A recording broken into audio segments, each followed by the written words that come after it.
Olá, meus amigos, espero que vocês estejam bem. Desejo aí toda a bênção de Deus na vida de vocês. E já partindo aqui para o que eu quero falar hoje, falar de Tiago, capítulo 2, o livrinho ali depois de Hebreus, tá? No vídeo anterior eu comentei sobre o livro de Tiago, mas no capítulo 1, e agora estou indo para o capítulo 2. Possivelmente seja uma sequência de vídeos em relação a esse livro, mas vamos ver o que me aguarda aqui.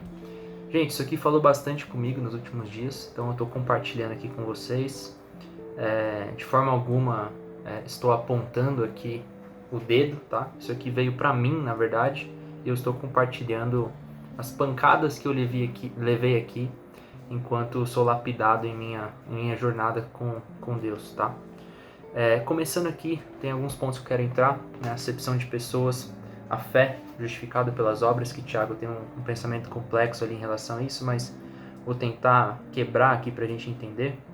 Também, um pouco antes disso, a gente tem aqui a fé sendo morta sem as obras, então tem uma correlação ali. Antes de ser justificado, é necessário ter as obras para ter a fé, e a salvação também, ela é através da fé somente, ou a gente também precisa das obras, tá? Vou comentar um pouquinho disso, não necessariamente nessa ordem, mas alguns pontos que eu quero entrar. Primeiro ponto, então, já no início aqui do capítulo 2, acepção de pessoas. Então, Tiago vem firme nisso, falando que ali a gente, fazendo acepção de pessoas, a gente se torna juízes de maus pensamentos. O que seria isso? Quando você olha para alguém de determinada, sei lá, aparência, determinada classe social, e você julga tirando uma conclusão, antes mesmo de a conhecer, e essa conclusão muda o seu comportamento em relação a ela, somente por esse mau pensamento. Isso seria ali a gente se tornar juiz, porque a gente julgou, bateu o martelo e fez essa acepção. E mais para frente, Tiago vai falar aqui que, no versículo 9, se fazeis acepção de pessoas, cometeis pecado, e sois condenados pela lei como transgressores, tá? Isso é bem forte, e eu acho que todos nós podemos estar sujeitos a isso, e estamos sujeitos a isso. É uma coisa bem complicada. Hoje, na minha geração principalmente, tem pessoas muito diferentes, vamos dizer assim, de aparência, e também não só de aparência, mas de um interior muito rígido, muito endurecido. Então, por exemplo, se a gente acaba falando qualquer coisa relacionada a Jesus, quando ouvem essa palavra, parece que algo é bloqueado e fechado neles, ou nessas pessoas, e existe algum ódio ali no interior de que Jesus, o Evangelho e ouvir sobre Deus já bloqueia. Então é necessário orar e pedir estratégias para alcançar certas pessoas. Mas isso não significa que o nosso olhar deve ser um olhar de juízes de maus pensamentos, digamos assim. A gente não pode julgar. A gente não pode olhar para alguém e virar nossas costas e falar assim, não, essa aí realmente não vou falar de Deus, não vou falar do Evangelho, não vou me aproximar, não vou tentar, né? E você já toma suas próprias conclusões. Na verdade, o Evangelho veio para todo mundo, né? Para o rico, para o pobre, para o doente, para o são, né? Veio para todo mundo. Veio para quem fez escolhas ruins, para quem fez escolhas boas, certo? Na Bíblia ali, a gente vê Deus livrando os hebreus ali, né, da escravidão do Egito. Então veio para os escravos, veio para os homens livres da época, os homens livres hoje, enfim, pessoas presas na prisão, pessoas de gangue, pessoas de alta classe social, de baixa classe social, pessoas que moram em favela, pessoas perigosas, pessoas que veio para todo mundo, tá? E a gente tem que tomar muito cuidado para fazer acepção de pessoas, que não é o que o Evangelho ensina a gente. E é difícil, claro, é difícil, mas é o que Tiago está trazendo aqui. Então olha só o 4 e o 5, versículo 4 e 5. Não estáis sendo parciais entre vós mesmos, e não vos tornastes juízes de maus pensamentos? Meus amados irmãos, porventura não escolheu Deus aos pobres deste mundo para serem ricos na fé e herdeiros do reino que prometeu àqueles que o amam? Então aqui ele está falando, Deus veio para trazer riqueza de salvação aos pobres, aos ricos, a todos, né? Ele fala os pobres aqui, ele faz uma correlação. Mas aqui o olhar de Deus em relação a gente não é de quanto ouro a gente tem guardado, quanto dinheiro a gente tem no banco, qual a nossa posição social, mas o que ele vê aqui é serem ricos na fé. Isso é riqueza. E claro, a gente ter a intimidade e a amizade com o Senhor Jesus Cristo, para que quando a gente chegue no paraíso, ele não desvie o olhar da gente. Ele não fala que não nos conhece. Ele não diz que a gente não teve nenhum tipo de relacionamento com ele, portanto ele não nos conhece. Isso é muito duro. Então a gente não pode fazer acepção de pessoas, gente. A gente não pode. Deus me cobrou muito disso, com certeza essa palavra vale para todos. A gente não pode olhar para alguém e decidir que aquela pessoa não vale ser salva, ou que nós não vamos tentar, ou que, enfim, julgar por maus pensamentos, bater o martelo e virar as costas. E ele vai além aqui. Tiago, na verdade, descendo aqui, ele vai falar um pouquinho aqui, no versículo 14 e 15, ele começa a entrar aqui no 15. Se um irmão ou irmão estiverem nus, carentes do alimento diário, e algum de vós lhe disser, né, ide em paz, certo?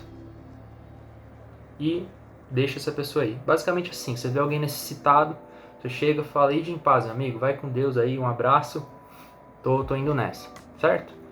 Isso é o que? Você crê em Deus, você tem o evangelho, você tem os princípios, mas você, na ação, não realiza isso, certo? Não comprova, né? E aí Tiago fala, qual que é o proveito disso? Você tem toda essa crença em Deus, toda essa fé, né? Você entende todos os princípios do que o evangelho significa na sua vida. Você vê alguém necessitado, você fala, vai com Deus e vira as costas. Qual que é o proveito dessa crença em Deus, dessa fé? E aí ele fala aqui, no 14, né? Voltando 1. Pois qual é o proveito, meus irmãos, se o homem disser que tem fé e não tiver as obras? Poderá a fé salvá-lo? E aí entra no próximo ponto aqui, encerrando o primeiro, que era sobre a acepção de pessoas. Quando a gente entra no ponto de poderá a fé salvá-lo, aqui é complicado, a gente tem que tomar cuidado, porque o próprio Jesus disse, crê em mim, que eu sou o Salvador, né? Batiza nas águas, enfim, podemos debater aqui a respeito do ladrão da cruz, que não era batizado ou era, mas enfim, crê em mim, Jesus dizendo, né? Crê em Jesus e você será salvo. Basicamente ali a crença nele, você será salvo. Só que é o seguinte, Tiago desce um pouquinho aqui o texto e ele dá uma boa alfinetada. Se a gente vê aqui o versículo 19, tu crês que há um só Deus, podemos por aqui, tu crês que Jesus veio na terra e morreu por você, fazes bem, os demônios também creem e tremem, tá? O que isso está dizendo? Que a crença pela crença, a fé que Deus é Deus e é o único Deus, até os demônios têm. E eles, inclusive, têm mais entendimento que nós, tá? Porque eles estavam lá uma vez.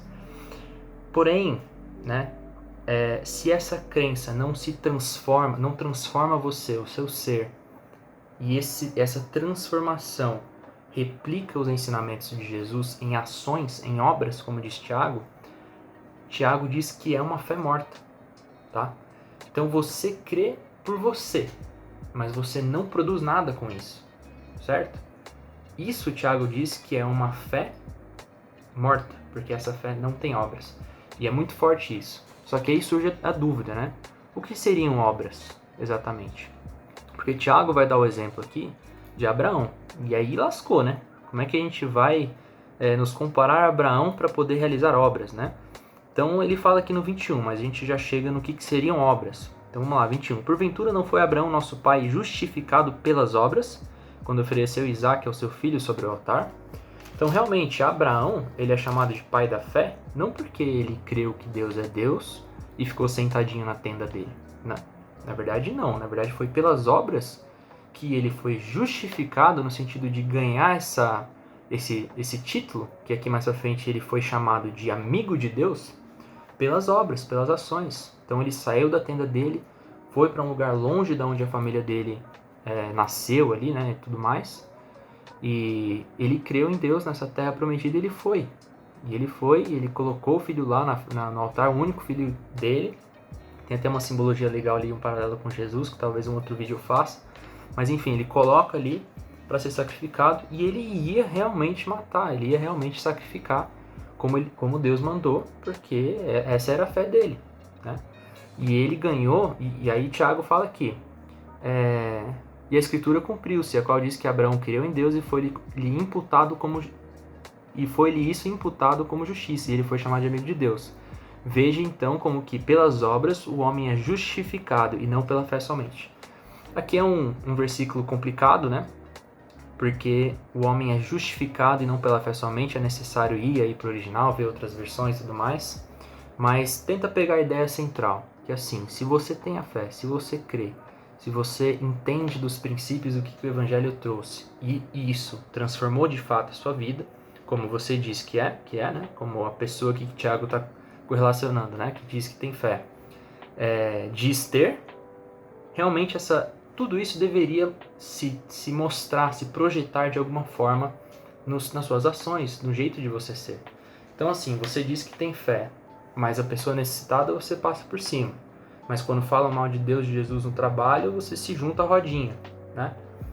Mas quando pedem voluntários na sua igreja de bairro para dar cesta básica, você nunca se ofereceu para ajudar, certo?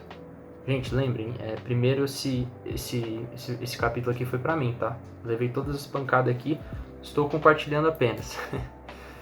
E é muito forte, realmente, tá? É óbvio aqui que essas obras, então a gente voltando, o que seriam essas obras? Óbvio, gente, que você não vai ter que fazer igual Abraão, né? Não vai ter que pôr seu filho lá e quase sacrificar ele. Mas algo tem que existir. O que é esse algo? Pode ser coisas pequenas, e aí você busca o Espírito Santo para te ajudar, certo? No seu trabalho, né? Na sua igreja, né? No seu convívio ali com seus amigos, com a sua família. Então, poxa, você crê em Deus, você crê em Jesus, mas tem uma pessoa no seu trabalho que é ateu.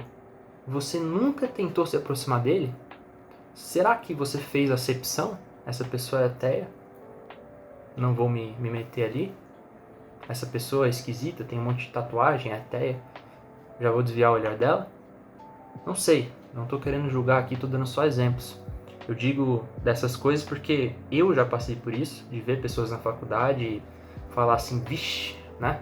Aquele vixe, já vou logo aqui descer pelas escadas ao invés do elevador, né?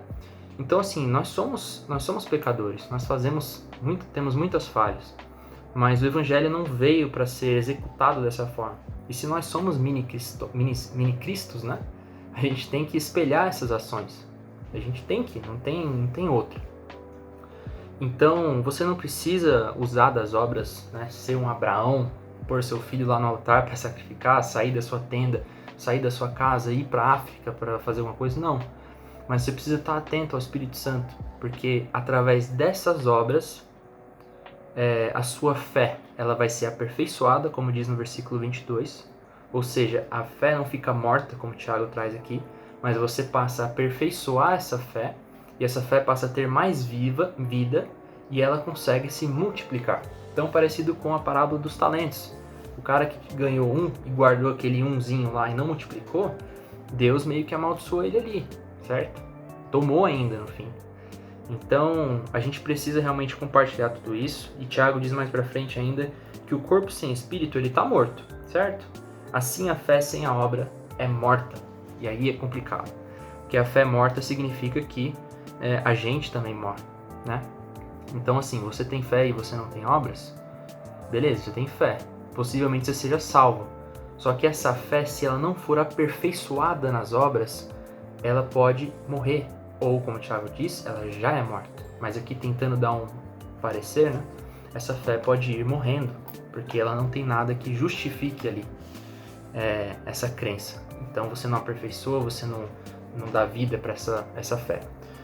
E ela pode chegar a morrer, que não é legal, né?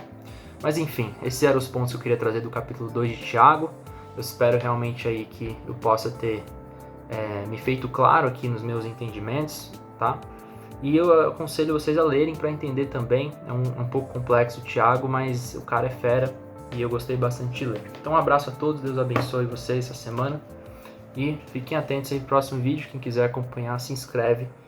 Tamo junto, um abraço.